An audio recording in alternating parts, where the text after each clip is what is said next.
Well everyone, hopefully today is the day that we get this started and on the road. Welcome to Marty Motoring. If you've been following along, I've been doing some repairs on my LS 460. It's a 2013 with almost 215,000 miles. And it's been down for a couple of months, so I really want to get it on the road and drive it again. So today we're going to finish up the repairs. Hopefully everything works and I can drive it again. So in the last video, we got the valve cover gaskets done, the fuel pump gaskets. Got all of the injectors sorted, ready to go. So it's a mess over here, but now we can start getting all this stuff back onto the car so it can run again. Got the gloves on, let's go. So to get the intake manifold on, I'm gonna undo some of my work by disconnecting some of these connectors. Mostly because then I can move all these wires out of the way, get it on, and then put them back. That's kind of gonna be my plan of attack for this.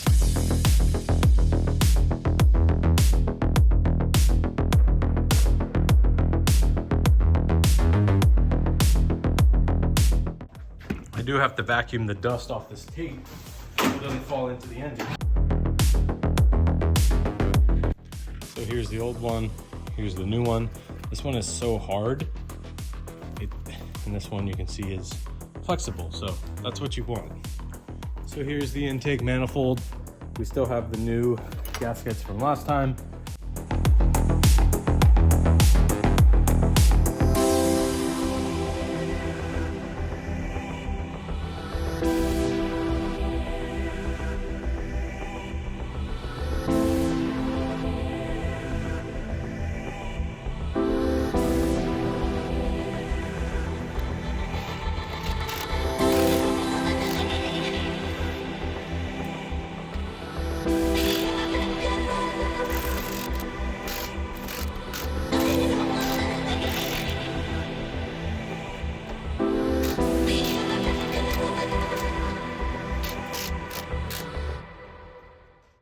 All right, so intake manifold is bolted down and torqued.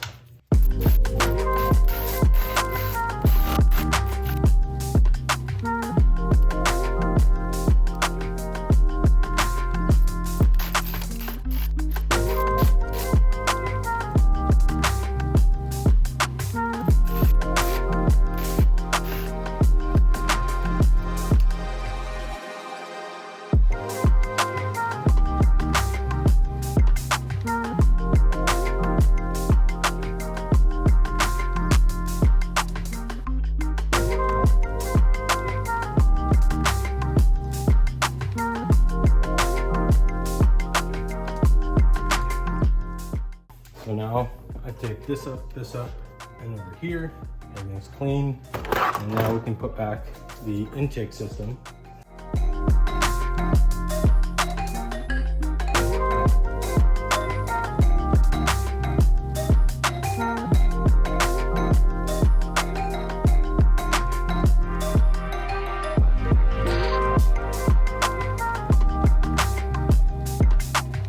And the time has come to start this thing.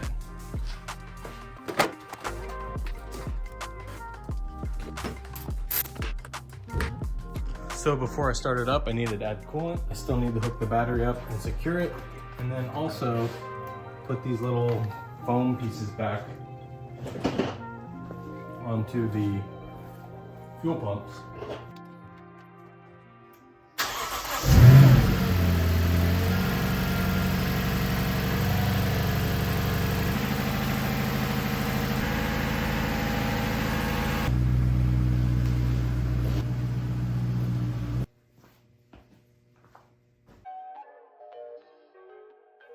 All right, so this isn't the video I wanted to make. It's about a month later, I'm here in my office, and I wanted to give you an update just so I can get this footage out because I've been holding on to it for a while, and I just want to explain what went on. So the car runs, and well, the car ran and it drove.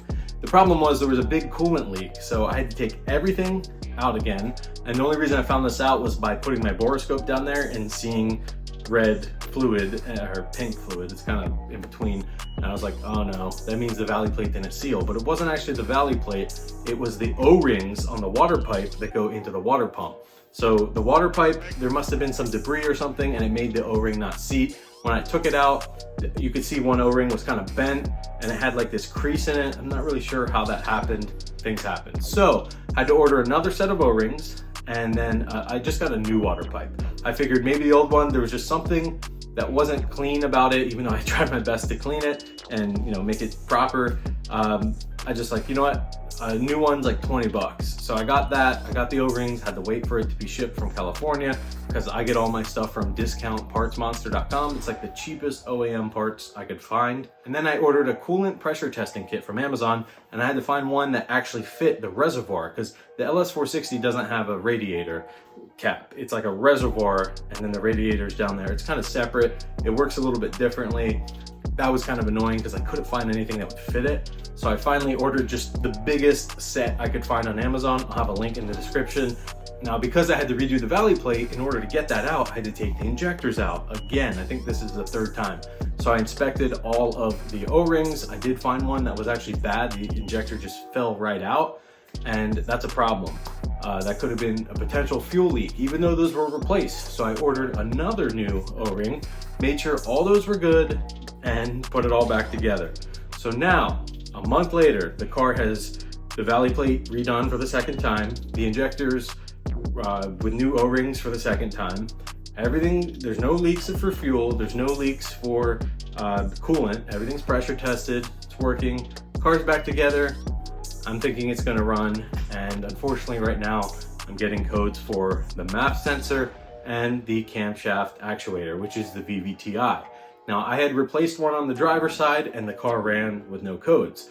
Now, I replaced the passenger side because that's where the code was for, and I'm still getting the code. So I got a new multimeter so that I can kind of check this more efficiently and better and kind of mark down the readings. I've been using the Launch Toyota and Lexus scanner tool that was sent to me, and it's been great because it's specifically for Toyota and Lexus. I could check all the MAF readings. So the mass airflow sensor, it was right in spec, both of them. I can go on there and check that. I can do diagnostics for every system, ABS, you know, traction, all that stuff. You can go in there and read the codes. There's definitely something with air and fuel mixture going on that I need to diagnose, as well as the cam actuator, so the VVTi.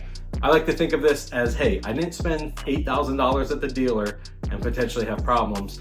I spent maybe $1,000 total right now in a few months, just working on weekends when I can, and I've learned a lot. I know where everything is in the engine bay. I know what part is where everything goes. And that's kind of a nice skill to know with this car because I just know where everything is. So, hey, this went wrong or this isn't working, we can go check on it because I know exactly where it is. I know how to take it off. I know how to put it on, and it's been a process. But it's been a good learning process, and that's why I'm making these videos to help out anybody that has an LS460, is considering one, or maybe is having issues with one. You can kind of refer to these and hopefully they will help you. But at the same time, it's kind of entertaining to see an older Lexus with 200,000 miles. Most people will never have problems, but leave it to me, I'll have problems. That's just kind of how things go for me. The most reliable brand, Toyota, Lexus, you know, they're rated as the most reliable, and of course I'm still having problems. It is a very complex engine. The 4.6 liter wasn't known as the most reliable. A lot of direct injector issues. There's also port injectors. The valley plate is an issue. I think I got really lucky with the IS platform. I haven't been so lucky with the LS, but drop your comments in the comment section below. But I hope to have the car back on the road soon. So if you want to see that, definitely hit the subscribe button, hit that like button if you've enjoyed this video. I know it's not the video I wanted to make, but hey, here it is. I need to get this out so we can move on to the next one. You can follow me on Instagram for all the latest updates at Marty Motoring. Thank you for watching, and as always, keep those wheels turning. So long, farewell.